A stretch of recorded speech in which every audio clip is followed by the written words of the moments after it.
चले गए chapter 269 finally आ गया और इसमें ऐसे 3 कैरेक्टर्स का कमबैक हुआ है। भाई तुम लोग एक्सपेक्ट नहीं कर रहे हो, स्पेशली यूटा जो सब लोग को लग रहा था कि मर गया। चैप्टर में बहुत सारी चीजों के बारे में बात किया गया, जैसे कि कुछ कैरेक्टर्स का कमबैक, वो कमबैक हुआ कैसे और इन लोग का प्लान क्या क्या था सुकुना को मारने से पहले और उस प्लान का एग्जीक्यूशन। और ये चैप्टर पूरा कन्वर्सेशन है, थोड़ा सा कॉम्प्लेक्स हो सकता है लेकिन हम लोग बहुत सिंपल वर्ड में समझेंगे। चैप्टर की स्टार्टिंग होती है एक फ्लैशबैक से, जहां पर माँ की एक कैंडी शॉप में आई होती है बुड्ढे से मिलने, और ये क्यों आई होती है ये तुम्हें आगे पता चलेगा। फिर सीन शिफ्ट होता है प्रेजेंट में, जहां पर माँ की यूटा पे चिल्ला रही होती है और अब यूटा जिंदा कैसे हुआ, चलो पहले इसके बारे में बात कर लेते हैं। हम लोग ने अगर ध्यान से देखा होगा तो यूटा के सर पे स्टिचेस है, यानी वो अब भी केंजाकू की कर्स टेक्निक यूज कर रहा है। अरे कैसे यूज कर पाया, जब पिछले बार यूटा गोजो के बॉडी में था, जब वो सुकुना से फाइट करा था, तो तुम लोगों को याद होगा उस टाइम पे केंजाकू की कर्स टेक्निक बर्न आउट हो गई। और दूसरे साइड रिका वहां पर रिवर्स कर्स टेक्निक का यूज करके यूटा के बॉडी का ब्लड को रोके रख रही थी, मतलब ज्यादा ब्लड ना बह जाए, वो मेंटेन रहे बॉडी। जैसे ही केंजाकू की कर्स टेक्निक रिवाइव हुई, यूटा ने खुद को गोजो के बॉडी से निकाल के अपने ओरिजिनल बॉडी में डाल दिया। वो ओरिजिनल बॉडी में जा भी इसलिए पाई कि रिका वहां पे थी, रिका उस पर आरसीटी यूज कर रही थी। और इससे हमें पता चलता है कि केंजाकू की कर्स टेक्निक को सिर्फ एक बार एक्टिवेट करना पड़ता है।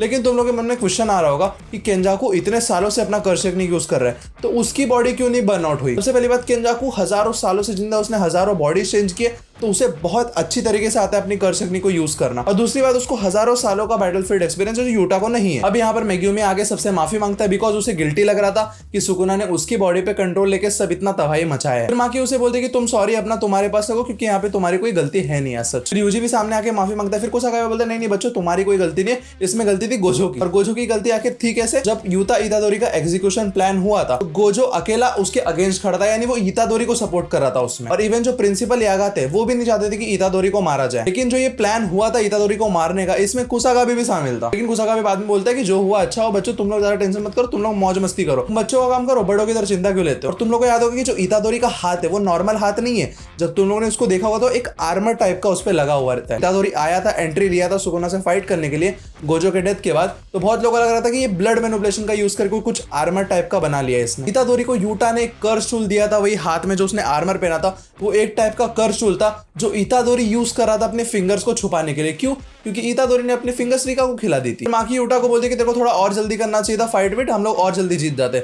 भाई देख रहे हो इस बंदी को, खुद 2 ब्लैक फ्लैश खा के निकल गई और ये बंदा इतना मेहनत किया। सबसे पहले तो उसने केंजाकू को मारा, उसके बाद उसके कर्स स्पिरिट्स को संभाला, फिर वहां आके सुकुना से फाइट किया, फिर गोजो के बॉडी में रह के सुकुना से फाइट किया। इसने एक्चुअली सबसे ज्यादा इनपुट दिखाया इस फाइट में। और अब हमें पता चलता है कि आखिर कैसे यूटा ने इतने सीक्रेटिवली छुप के आके केंजाकू को गला उड़ा दिया। ऑल्दो केंजाकू के पास हजारों सालों का एक्सपीरियंस है, वो यूटा के कर्स एनर्जी को सेंस नहीं कर पाया। और क्यों नहीं ट्रैक कर पाया, ये एक्चुअली कर्स एनर्जी का सीन नहीं था, इसके पीछे था अपना टोडो। यहाँ पे टोडो ने अपना बूगी वूगी टेक्निक यूज करके यूटा को जस्ट केंजाकू के पीछे टेलीपोर्ट किया था और तब जाके यूटा ने उसका गला उड़ा दिया था। और फिर यहाँ पे माकी बोलती है कि ओरिजिनली तो मेरे को ही जाना चाहिए था, मैं बहुत आसानी से संभाल लेती। फिर टोडो उसे बोलता है नहीं तू नहीं संभाल पाती। फिर टोडो बोलता है कि जब केंजाकू मरा था तो उसके अंदर से बहुत सारी कर्स स्पिरिट्स बाहर आई थी, तो वो कर्स स्पिरिट्स को संभालने के लिए यूटा और रिका का वहां पे होना बहुत जरूरी था, तू अकेले नहीं संभाल पाती। फिर ये मोटू पांडा भी बोलता है कि हाँ जो टेप रिकॉर्डर का काम था जिसमें इनुमाकी का आवाज छुपा था वो भी बहुत अच्छे से काम किया। और फिर पीछे से एक बंदे का कमबैक होता है, हिगुरोमा। इसका तो तुम लोग बिल्कुल एक्सपेक्ट नहीं कर रहे होगे, मेरे को पता है। यहाँ पे हिगुरोमा बोलता है कि ये तो ओरिजिनली मेरा प्लान था, भाई ने पहले क्रेडिट ले लिया। यहाँ पे हिगुरोमा फिर बोलता है कि अगर इस टेप रिकॉर्डर को हम लोग यूटा के डोमेन के बाहर यूज करते तो इसे सुकुना बहुत इजीली काउंटर कर लेता। हम लोग ने इसे अंदर यूज किया तब जाके अच्छे रिजल्ट्स आए। फिर कुसाकाबे हिगुरोमा को प्रेस करता है कि भाई तेरे को 2 महीने भी नहीं हुए सॉर्सरर बने हुए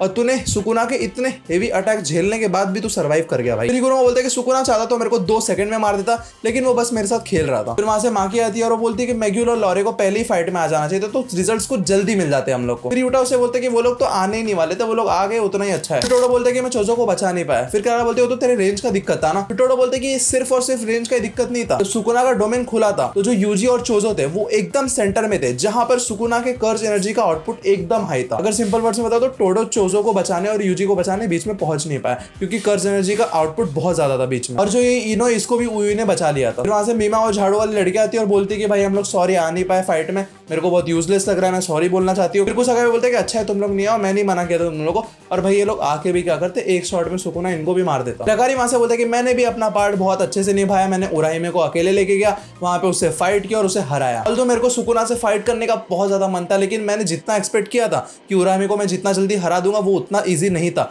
उराहिमे बहुत टफ अपोनेंट था, जब तक उसने उराहिमे को हराया तब तक तो सुकुना भी हार गया था। फिर वो पीछे से आके बोला तुम लोग जाओ भाड़ में, मैं हूँ इस फाइट का MVP। और ये बंदा सही भी बोल रहा है कि सबसे पहले भाई इस बंदे ने जो इंजर्ड लोग हैं उनको इस टेलीपोर्ट करके चोको के पास लेके गया, और दूसरी बात इसका मेजर रोल था इसी कर्सिग्नी का यूज करके सोल स्वॉर्ड ट्रेनिंग हो रही थी। फिर हमें बताया जाता है न्यू शैडो स्टाइल टेक्निक के बारे में जो सिंपल डोमेन ही है। सिंपल डोमेन का एक क्रिएटर होता है जो मेक श्योर करता है कि ज्यादा लोग सिंपल डोमेन तक ना पहुंच पाए, यानी ज्यादा लोग सिंपल डोमेन को यूज ना कर पाए। और हाँ, इसमें और एक कैच है, जो लोग सिंपल डोमेन यूज करते हैं उनका जो लाइफ स्पैन का एक छोटा सा पार्ट होता है वो ये क्रिएटर कंज्यूम कर लेता है, यानी जो सिंपल डोमेन यूज कर रहा है उसके लाइफ का एक छोटा सा पार्ट यानी उसका लाइफ स्पैन कंज्यूम कर देता है ये क्रिएटर खुद को जिंदा रखने के लिए। और फिर कुसाका बोलता है कि ये सब जो लाइफ स्पैन का दिक्कत है तुम लोग को अब झेलना नहीं पड़ेगा, अब न्यू हेड मैं हूं, अब मैं सब संभालूंगा और तुम लोग जब चाहो तब यूज कर सकते हो सिंपल डोमेन। फिर वहां से मैं आती है बोलती है कि मैं तो चाहती थी मेरा भाई उयुई बने हेड, क्योंकि जो मोटा पैसा आता उससे वो उसकी जेब में आता। और फिर हमें फ्लैशबैक में लेके जाया जाता है जो तुम लोगों ने स्टार्टिंग में देखा था। मैं कैंडी शॉप में आई थी इस बुड्ढे से मिलने, और ये बुड्ढा कौन है, यही तो है भाई सिंपल डोमेन का हेड। तो मैं उसे बोलती कि मैं यहाँ पे आई हूँ तेरी जान लेने, जब मैं इसको मारेगी तब जाके कुसाका में न्यू हेड बनेगा। और ये बुड्ढा फिर मेमे को बोलता है कि तेरे को इस जगह के बारे में पता कैसे चला और मेरे बारे में कैसे पता चला। मेमे बोलती है